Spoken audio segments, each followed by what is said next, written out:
Hello students, आज हम सभी शिक्षा निदेशालय दिल्ली सरकार द्वारा जारी की गई वर्कशीट नंबर 61 के बारे में पढ़ेंगे।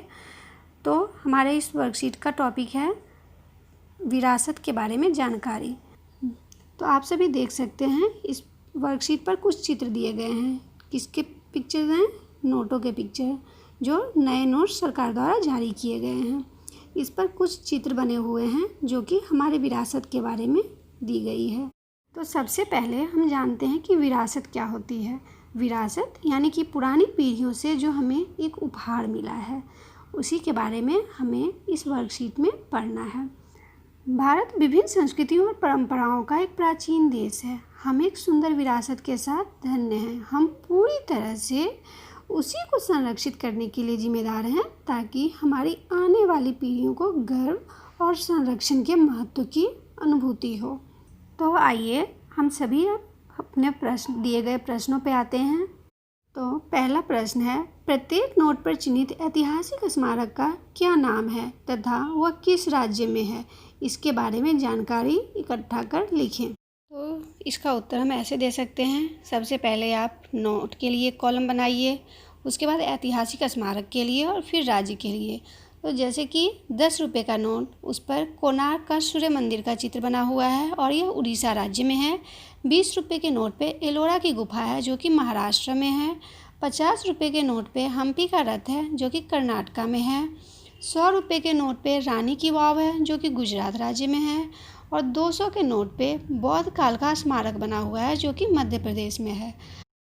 500 रुपये के नोट पर लाल किले का चित्र बना हुआ है जो कि दिल्ली में है।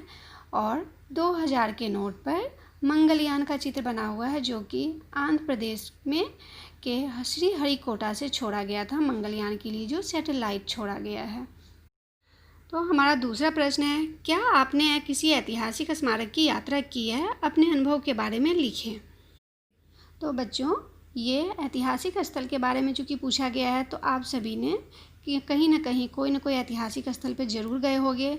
तो अपने अनुभव यहाँ पे शेयर कीजिए और लिखिए कि आपने जब कोई भी ऐतिहासिक स्थल पर गए, जैसे कि लाल किला, कुतुब मीनार या फिर इंडिया गेट, इन सब जगहों पे गए, तो आपने वहाँ क्या क्या देखा, उसे किसने बनवाया, वह कहाँ पे स्थित है, इन सब के बारे में जानकारी आप सभी बच्चे लिखिए। हमारा तीसरा प्रश्न है, क्या आप नई दिल्ली स्थित राष्ट्रीय संग्रहालय गए हैं? वहाँ प्रदर्शित कौन सी ऐतिहासिक वस्तु ने आपको सबसे ज़्यादा आकृष्ट किया है?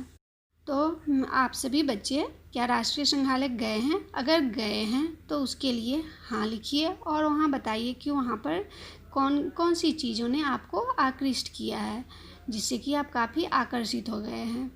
और जैसे कि जब मैं गई थी तो मैंने वहाँ पे रखे जितने भी हथियार थे उसे देख के मैं काफ़ी आकर्षित हुई, जो कि हमें हमारे वीरों की वीरता और बलिदानों की याद दिलाते हैं। चौथा प्रश्न है हमारा, क्या आपके घर के निकट ऐतिहासिक महत्व का कोई छोटा या बड़ा स्मारक स्थित है? उसके बारे में लिखिए।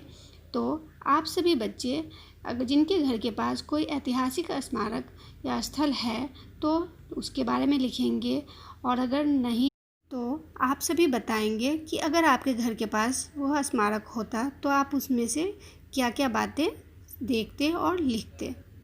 हमारा पांचवा प्रश्न और अंतिम प्रश्न है कि क्या आपके घर में ऐसी कोई वस्तु है जिसे इसलिए संभाल कर रखा गया है क्योंकि उसका प्रयोग आपके पूर्वजों द्वारा किया गया था? तो हम इसके बारे में ऐसे लिख सकते हैं कि आपके घर में या आपके पूर्वजों द्वारा कौन सी ऐसी वस्तुएं हैं जिसके बारे में कि आप सभी उसे संभाल के रखना चाहेंगे। जैसे कि बहुत के घर में सोने चांदी के कुछ आभूषण होते हैं जो एक पीढ़ी से दूसरी पीढ़ी तक जाते रहते हैं, या और भी बहुत सारे विरासत में दी गई वस्तुएं हैं। इस तरीके से हमारा सारा प्रश्न उत्तर कंप्लीट हुआ। आप सभी बच्चे इस वर्कशीट को कंप्लीट कीजिए और जल्दी जल्दी क्वेश्चन का आंसर लिखिए।